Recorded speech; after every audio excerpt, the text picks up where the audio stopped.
আসসালামু আলাইকুম। দেখেন আমার ছাদ বাগানের আপডেট। লিচু গাছ, আম গাছ, ডালিম গাছ, এটা মরিচ গাছ। মরিচের পাতাগুলো ছেটে দিয়েছি, কোনো মরিচ ধরে না। এগুলো দেশি মরিচ গাছ, এগুলো আমার। লেবু গাছ, পেঁপে গাছ, এটাও আর একটা মরিচ গাছ। পেয়ারা,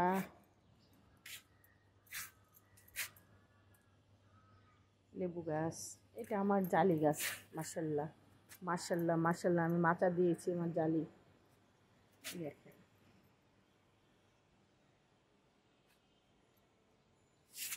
বুঝছেন, এটা আমার জালি গাছ।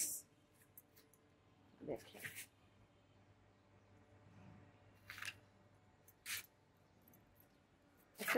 একটা সুন্দর জিনিস দেখাচ্ছি আপনাদের। দেখেন, দেখে মন প্রাণ ভরে যাবে। এই দেখেন, আমার জালি ধরেছে, দেখেছেন? একটা ধরেছে, আরেকটা দেখেন ধরেছে, আরেকটা দেখাচ্ছি।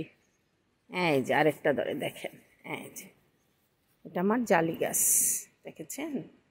আরেকটা, এগুলো ছোট ছোট আরও আসছে।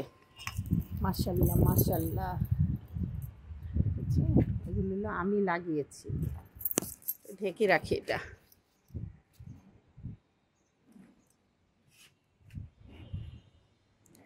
শহরে মাচা করে গাছ লাগানোর মজাই আলাদা।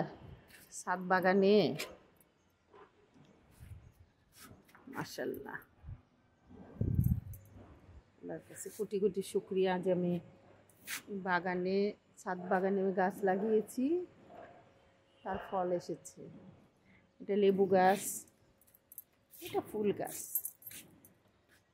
এটা ফুল, এগুলো ফুল গাছ।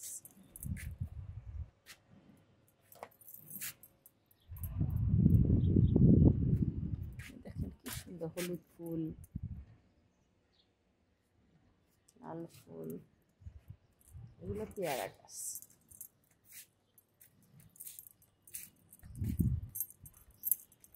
আম গাছ, এটা আমার মিষ্টি কুমড়া গাছ।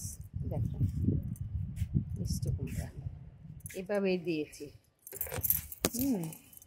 মিষ্টি কুমড়াটা আমি এভাবে দিয়েছি, যেখানে যাও এভাবে দিয়েছি মিষ্টি কুমড়া। এটা আমার, আমি লাগিয়েছি, পড়ে যাচ্ছে। মাচা নাই, তাই এইভাবে দিয়েছি, এভাবে যেন, এভাবে করে যেন যায়। তুলসী পাতা গাছ, পেয়ারা গাছ, এটা আরেকটা মিষ্টি কুমড়া গাছ, কিন্তু মিষ্টি কুমড়া ধরে না। এইটা একটা, দেখেন, মালটা গাছ, মালটা বা কমলা, এটা কমলা গাছ। এটা কাঠগোলাপ, ফুল ধরেছে। এগুলো আমার, এই ফুল গাছগুলো আমি লাগিয়েছি। এটা বেলি ফুল, দেখেছেন? এটা আম ধরেছিল, আমটা ঝরে পড়ে গেছে। আর এইখানে এলো আমার আরেকটা মিষ্টি কুমড়া গাছ, কিন্তু মাচা দিতে পারতেছি না। কিভাবে যে মাচা দিব বুঝতেছি না। আরেকটা মরিচ, আরেকটা, এগুলো দেশি মরিচ গাছ। এটা হলো আমার বোম্বাই মরিচ গাছ। ধরে না দেখে আমি সব পাতা ছেটে দিয়েছি।